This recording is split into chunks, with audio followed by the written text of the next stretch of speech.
چلتی بس میں نکاح۔ بس لاہور سے ایبٹ آباد جا رہی تھی۔ جب بس اسٹیشن سے چل پڑی تو فرنٹ سیٹ پر بیٹھے ایک بزرگ جس نے بہت اچھے کپڑے پہنے ہوئے تھے کھڑے ہو گئے اور باقی مسافروں سے مخاطب ہو کے کہا، میرے بھائیوں اور بہنوں، میں کوئی بھکاری یا گداگر نہیں ہوں۔ اللہ نے مجھے اپنی نعمتوں سے نوازا ہے، مگر میری بیوی ایک موذی مرض سے اللہ کو پیاری ہو گئی۔ کچھ دن گزرے اور میری فیکٹری میں آگ لگ گئی۔ میں درآمد اور برآمد کا کاروبار کرتا ہوں۔ میرا تیار شدہ سارا مال جل کر خاکستر ہو گیا۔ پھر کچھ مدت گزری کہ مجھے دل کا دورہ پڑا۔ رشتہ داروں نے جب یہ محسوس کیا کہ اس کے برے دن آنے لگ گئے تو انہوں نے ہم سے رابطہ منقطع کر لیا۔ ڈاکٹروں نے میرے بچنے کی ضمانت کم ہی دی ہے۔ میری یہ جوان بیٹی ہے، اس کا کوئی وارث نہیں رہے گا۔ مجھے اس کی فکر کھائے جا رہی ہے۔ اور اس شخص کی ہچکی بند گئی۔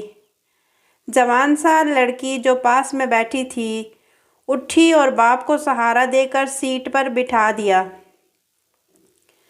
بس کی پچھلی سیٹ سے ایک آدمی کھڑا ہو گیا اور کہنے لگا، میرے 2 بیٹے ہیں، ایک ڈاکٹر ہے، اس کا نکاح ہو چکا ہے، اور دوسرا یہ جو اس شخص کے آگے بیٹھا ہوا ہے انجینئر ہے۔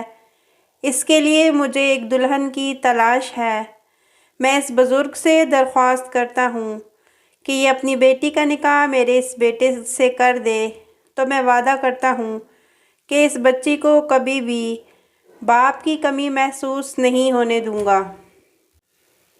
یہ سن کے وہ لڑکا کھڑا ہو گیا اور اس نے کہا کہ مجھے یہ رشتہ قبول ہے۔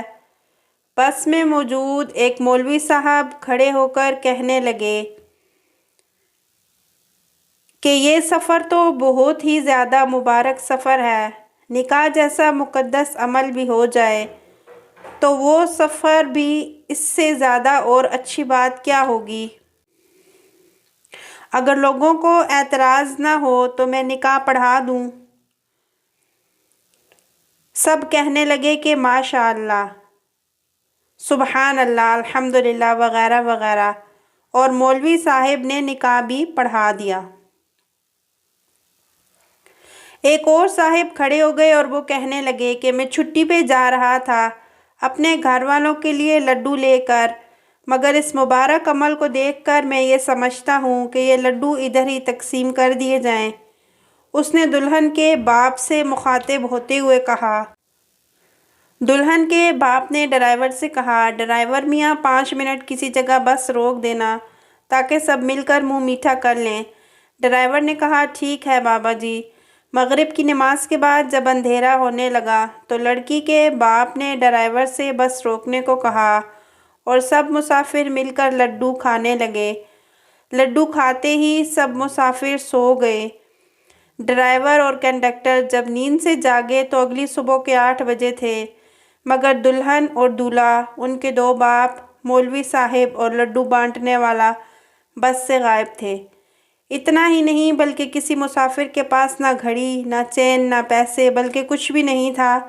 ان کو یہ 6 ممبرز کا گروپ مکمل طور پر لوٹ چکا تھا۔